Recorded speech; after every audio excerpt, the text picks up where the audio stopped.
Chapter 19. You look different, Celeste smiles. I feel different, he replies, with a certainty he's never felt before. He joins the other initiates around the porch table. He reflects on the last 2 days. It's blurry and confusing. He can't remember much at all. I can't remember what happened. I think it worked, but how do I know for sure? Have I just wasted my money on a placebo? On a hyped-up hippie scam designed to fool me into thinking I'm any better? Sure, I feel different, but is that even going to last? He felt his heart race and palms sweat. He looked up and made eye contact with Celeste, who was still smiling at him. Come back. He takes a deep breath and turns his gaze to his plate. He sees a piece of cheese ready to be eaten. He picks it up and brings it to his mouth. Is it really that simple? He remembers the first stage of his journey and shares it with Celeste.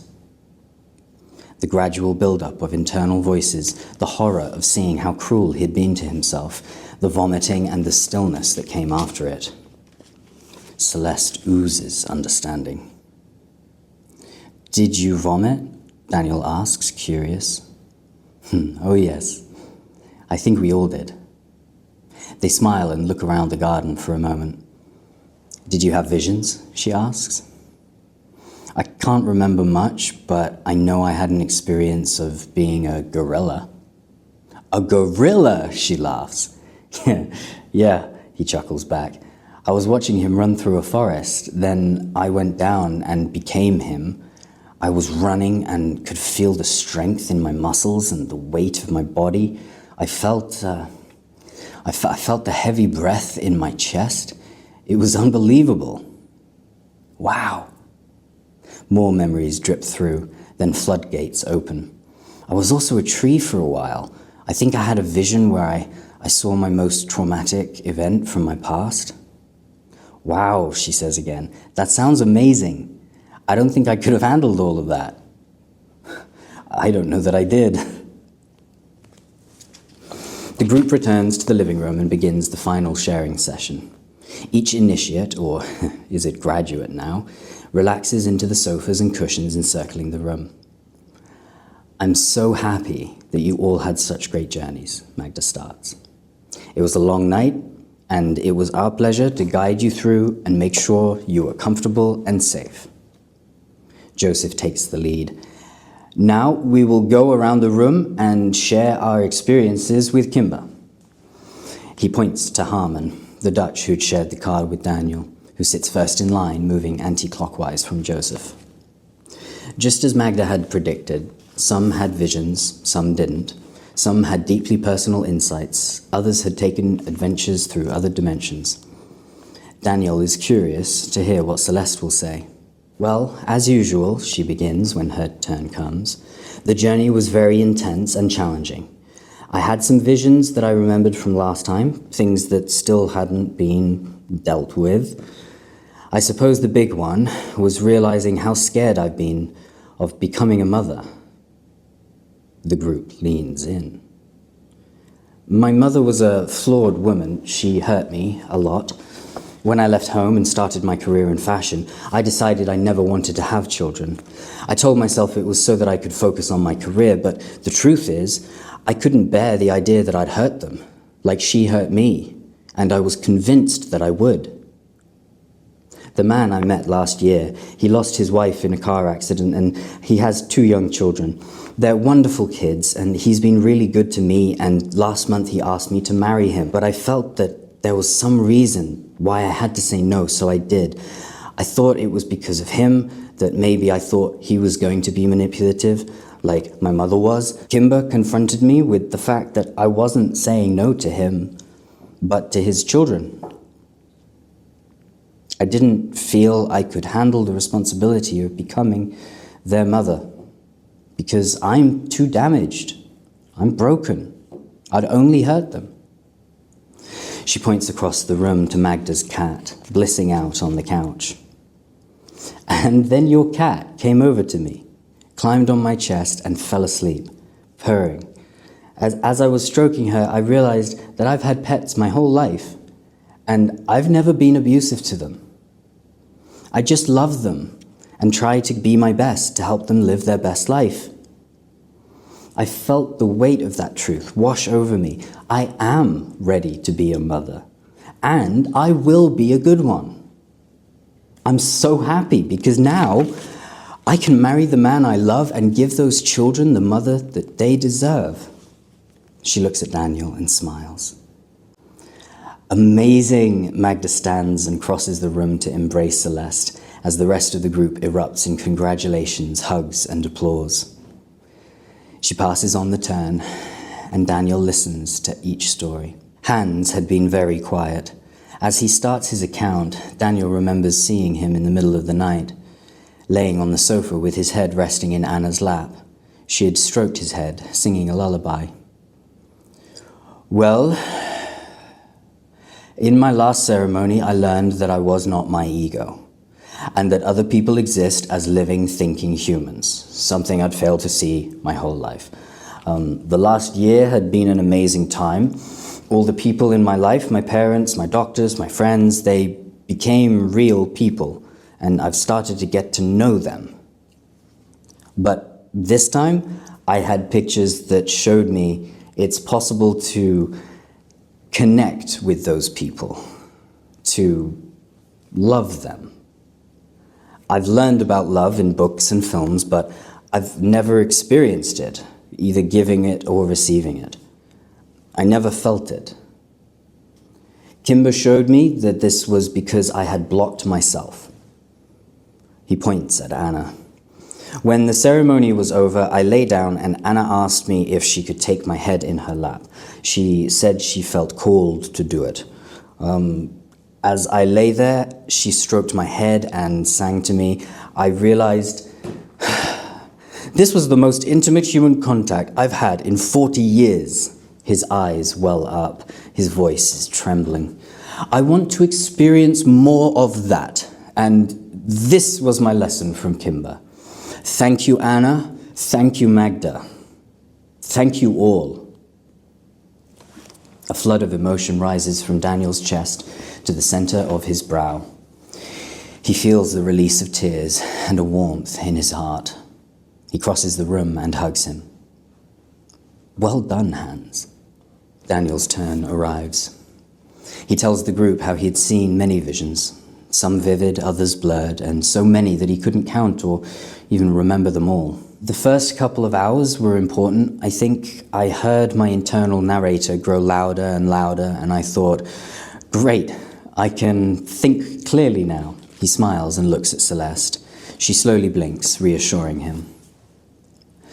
But then other voices turned up, and some were saying, you were great, Daniel. Others were saying, you're ugly, you're worthless. Every aspect of my personality was there, chiming in and telling me I was this and that. Thousands of voices all shouting at once. I realized just how much hatred there was in there. The most vicious, cruel things said about me, by me. As I realized how much negativity I held inside, I started to vomit. When I finished, I lay back to complete silence. He pauses and remembers that stillness. I think that this was my big reset, the purge of negativity that was needed before what came next. And I had visions about my whole life, my childhood, my fears. At one point, I saw a giant spider tearing through the ceiling beams. He realizes that despite his anxiety earlier, he has a much more vibrant memory of his visions than he had thought. Kimber took me back to when I was a child and witnessed the murder of my pet mouse. The room is silent.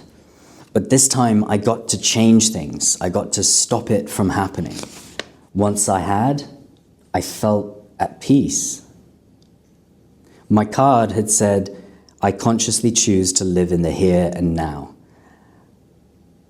Kimber has shown me that I don't have to retreat away from the present moment when I get scared. I can live here, now, like a gorilla running through the jungle, and that when I do, I can protect myself and others much more than if I was thinking about what I might do or did do. It was a tremendous journey that I have only just started to fully appreciate, let alone understand. Thank you all for being here and now.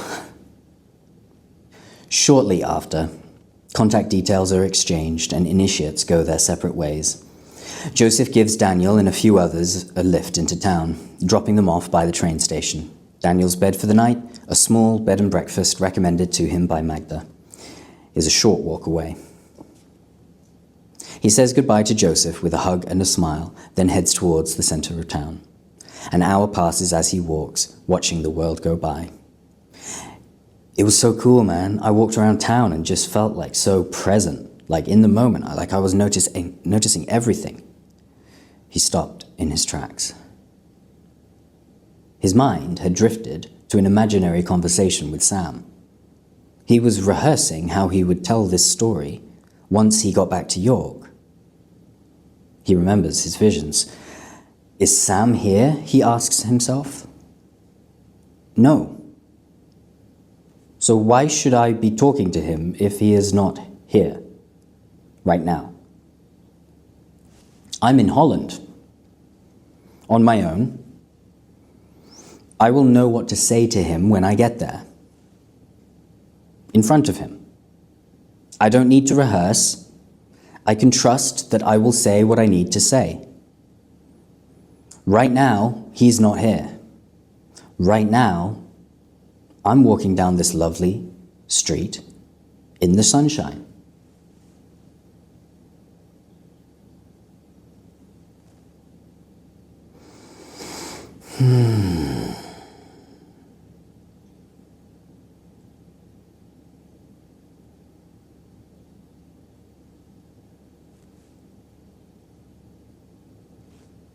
He decides to use a simple set of questions that he can ask himself whenever he starts worrying.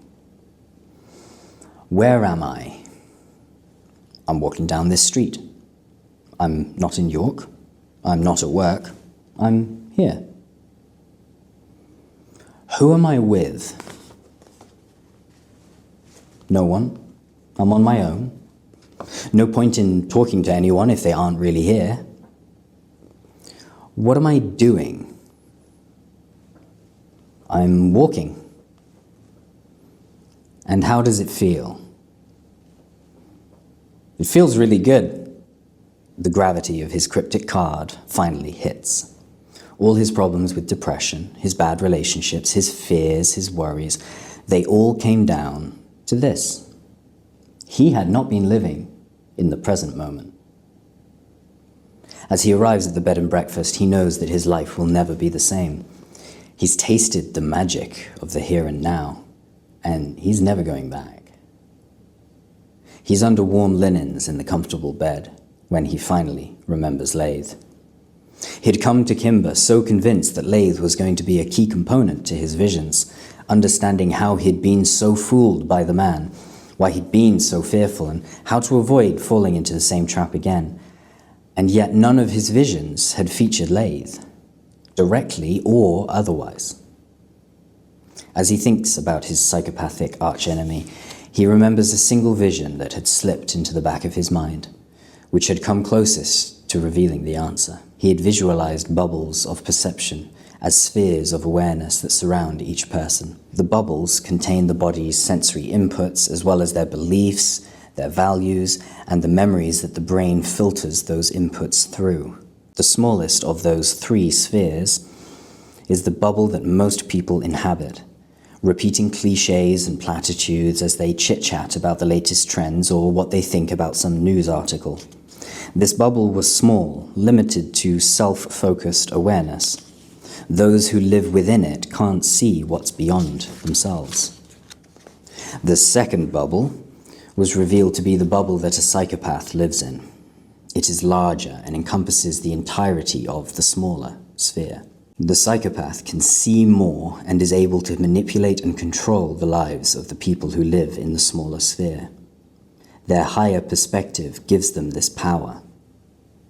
A A third bubble emerged that was larger still, containing all of the information to the psychopaths and more. This was the bubble of the selfless, the bubble that Daniel had seen into during the ceremony. From this vantage point, self-obsessed fears and worries are no longer intruding into perception, so we're able to fully appreciate what is in front of us, both the self-focused masses and the psychopaths who control them.